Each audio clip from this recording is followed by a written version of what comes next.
Assalamualaikum warahmatullahi wabarakatuh. Halo Sobat Literasi, perkenalkan nama saya Ali Basir. Saya dari SMA Negeri Sumatera Selatan. Saya akan meresensikan sebuah buku, yakni Lo Ngerti Siapa Gue, karya Sophia Mega. Membangun personal branding melalui media sosial tanpa perlu jadi selebgram. Nah, di era digital seperti sekarang, media sosial sudah menjadi bagian yang nyaris tidak terpisahkan dari kehidupan sehari-hari. Hampir semua orang memiliki akun, entah itu sekedar berbagi momen, menyalurkan hobi, hingga membangun bisnis. Media sosial bukan lagi sekedar ruang hiburan, melainkan juga wadah untuk membentuk citra diri, mempengaruhi orang lain, dan membuka kesempatan hal baru. Hal inilah yang dibahas secara menarik oleh Sophia Mega dalam bukunya berjudul Lo Ngerti Siapa Gue, Membangun Personal Branding tanpa perlu jadi selebgram.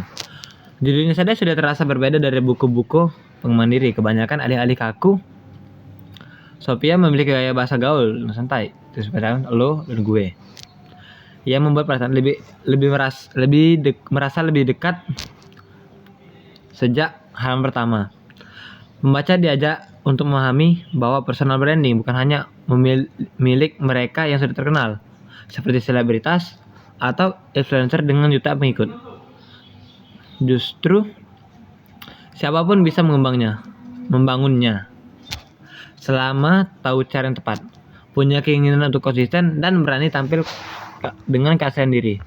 Buku ini tersusun dengan alur yang sistematis, mulai dari bagian pengantar yang menjelaskan mengapa personal branding penting di era digital.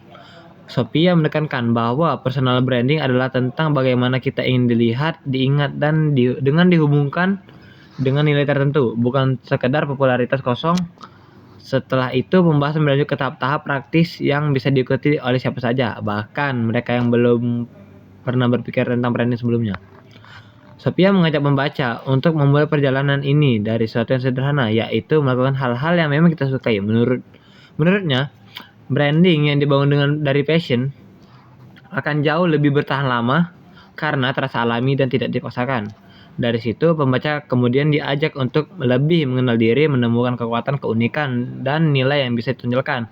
Proses ini menjadi dasar sebelum benar-benar masuk ke tahap membangun personal branding secara menyeluruh. Ketika berbicara tentang membangun branding, Sophia menekankan pentingnya konsistensi branding, bukan sekedar tampilan visual atau cara berpakaian, melainkan juga bagaimana cara kita berkomunikasi, apa yang kita bagikan, serta bagaimana kita berinteraksi dengan orang lain di dunia maya. Semua aspek itu membentuk persepsi yang melekat pada diri kita. Setelah dasar ini dipahami, Sophia lalu menunjukkan betapa pentingnya kemampuan bercerita. Media sosial pada dasarnya adalah ruang berbagi cerita, dan manusia lebih mudah terhubung dengan kisah yang autentik. Storytelling bukan hanya membuat konten lebih menarik, tetapi juga membantu audiens merasa dekat dan terhubung dengan pembuatnya. Namun, Sophia tidak menutup mata bahwa perjalanan membangun personal branding tidak selalu mulus. Ada saat-saat ketika seorang harus menghadapi krisis, entah karena komentar negatif, salah paham, atau serangan warganet. Dalam situasi seperti itu, cara kita bersikap akan sangat menentukan apakah branding yang sudah dibangun bisa tetap kokoh atau justru runtuh. Di sini Sophia memberi panduan bagaimana tetap tenang, profesional, dan tidak terpancing emosi. Menurutnya, krisis bisa menjadi bagian dari proses belajar sekaligus kesempatan untuk menunjukkan kualitas diri yang sesungguhnya. Bagian terakhir dari buku ini mengingatkan bahwa personal branding adalah perjalanan panjang, bukan proyek instan yang bisa selesai dalam semalam. Konsistensi dan kesabaran menjadi kunci utama. Sophia menekankan perlunya terus belajar menyesuaikan diri dengan pengembangan zaman, namun tetap menjaga keaslian dan identitas diri. Dengan begitu, branding yang kita bangun bukan hanya sementara, melainkan benar-benar berkelanjutan.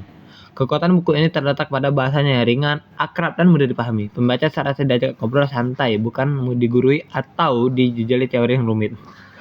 Hal ini membuat buku ini sangat relevan, terutama bagi anak muda, mahasiswa, pekerja kreatif, hingga siapa saja yang ingin lebih serius memanfaatkan sosial media untuk hal-hal positif.